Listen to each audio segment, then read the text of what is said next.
Ladies and gentlemen, welcome to your dose of zombies news from the game and community here on COD Zombies HQ. Thank you so much for tuning in today. With the first bits of information about the next Call of Duty game from Treyarch on the horizon, I know a lot of you are coming back into the fold of the zombies community after being away for a while. I want to welcome you back if that's the case, but let's get right into the show. It's going to be an awesome one. So our first story of the day comes from a Reddit user named D-Resurrectionist, where he made this post entitled, "This happened while I was playing Shadows of Evil. I thought it might be worth pointing out." In this clip, he's playing Shadows of Evil on a high round. He's on round 64, down in the subway near Pack-a-Punch, when he notices a very different looking zombie. Take a look at this. Naturally, because I am due for a max ammo.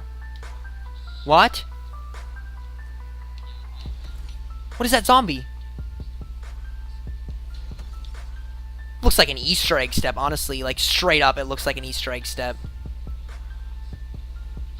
Okay, so I'll go back and slow it down for you guys so you guys can get a better idea of what that zombie looked like. Obviously, it was shrouded in what looked like a purple mist up top and kind of a little bit of a whiter mist down below, so two-tone. The mist obviously followed the zombie around wherever it went. D-Resurrectionist seems that it might be pointing towards a new Easter egg on the map. We'll analyze that in a second. But firstly, I want to say in all my time playing Shadows of Evil, and as well as other people here posting on the Reddit thread, nobody has ever seen this before. It may very well be a visual glitch, but as far as I can tell, nobody's seen this before. So this zombie didn't kind of just spawn out of the blue with this mist surrounding it. We have to go a little bit back in time, back through the clip to find out where this zombie originated from, and that's actually right here. It's probably maybe 10-15 seconds before the clip actually started. D-Resurrectionist throws an upgraded little arnie on the ground. It starts taking down zombies as it naturally does, but near the end of the little arnie's life cycle, right before it's about to despawn, and I'm going to slow the clip down super slow here and kind of keep replaying it so you guys can see.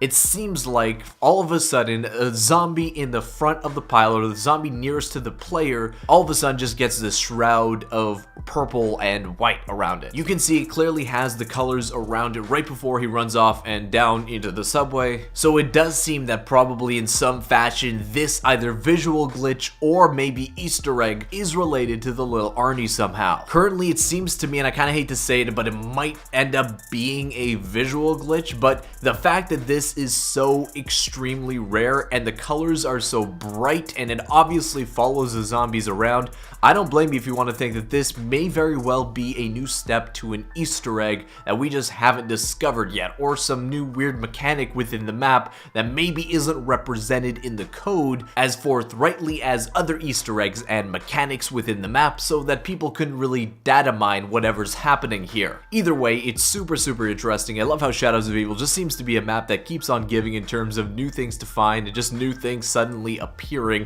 throughout its life cycle over the last, 3 years now almost? I'll leave a link to the full video on D-Resurrectionist's Twitch page. Be sure to check it out, and hey, leave a follow while you're over there. And moving on to our second story of the day, in a move that really doesn't make me and much of the community very happy or impressed with the decisions made with Sledgehammer's zombie mode, the official Sledgehammer Reddit account made a post on the COD Zombies Reddit entitled Hotfix Gewehr 43. If you guys didn't know, the Gewehr 43, which was added into the game a while ago, was supposed to be unlocked. You can actually see it pop up on your unlock screen, but it was nowhere to be found and it was obviously glitched.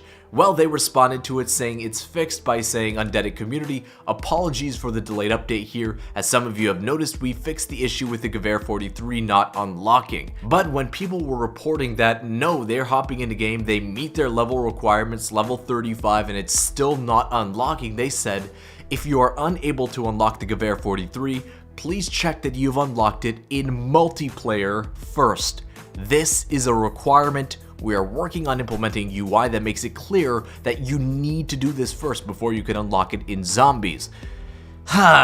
They continue by saying, correction, if you're unable to access the Gewehr 43 in your loadout, please check that you've obtained a variant of it first. So basically what they're saying is that in order to customize the Gewehr 43 in your zombies mode, right, you can get it from the box, but you can't really add any attachments to it or anything like that. It's just the bare bones weapon. In order to actually add attachments and camos to it, you need to unlock the Gewehr 43 or a variant of it in multiplayer first. For me, this is the unfortunate natural conclusion of them starting to combine multiplayer and zombies. We saw first with Infinite Warfare, which actually handled DLC weapons fantastically in my opinion.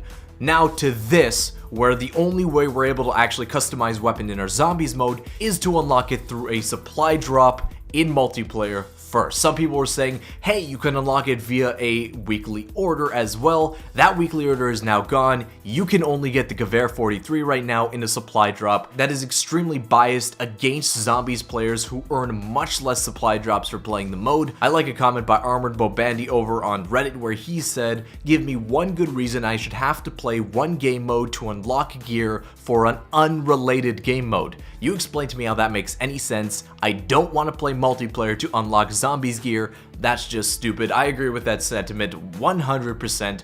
Hopefully they end up making a change, or we don't see something similar being implemented into the next Treyarch Zombies game in the future. And moving on to our third story of the day, I feel like we have to run the gambit of all the zombies modes over the last 3 years. Lee Ross, the lead developer for zombies over at Infinity Ward, was responsible for Infinite Warfare Zombies. If you're a fan of that mode, over on Twitter, he's been posting some of the behind the scenes kind of creative that went into creating Easter eggs within that mode, and specifically ciphers. He's posted 2 images with basically beta versions of what he's calling the unspoken language, or basically the symbols that translates to actual letters that we've been seeing in Infinite Warfare Zombies. It's pretty neat. Also, on a very positive note, Lee Ross said that he is absolutely 100% healthy now, which if you didn't know, he suffered a major medical emergency while in development of Infinite Warfare Zombies. That medical emergency was life-threatening. It's great to see that he's feeling good now. While I'm not the biggest fan of Infinite Warfare Zombies as a game mode, at the end of the day, we're all part of one big zombies community. I'll leave a link to Lee Ross's Twitter down in the description. Definitely go ahead and respond to his latest tweet saying, glad you're feeling good. Just give him some well wishes, positive vibes all around. Well, that wraps up today's news, guys. I hope you enjoyed it. If you did, be sure to smash that thumbs up button down below. Subscribe to the channel if you haven't already, and I'll see you with another zombies news video tomorrow. Peace out.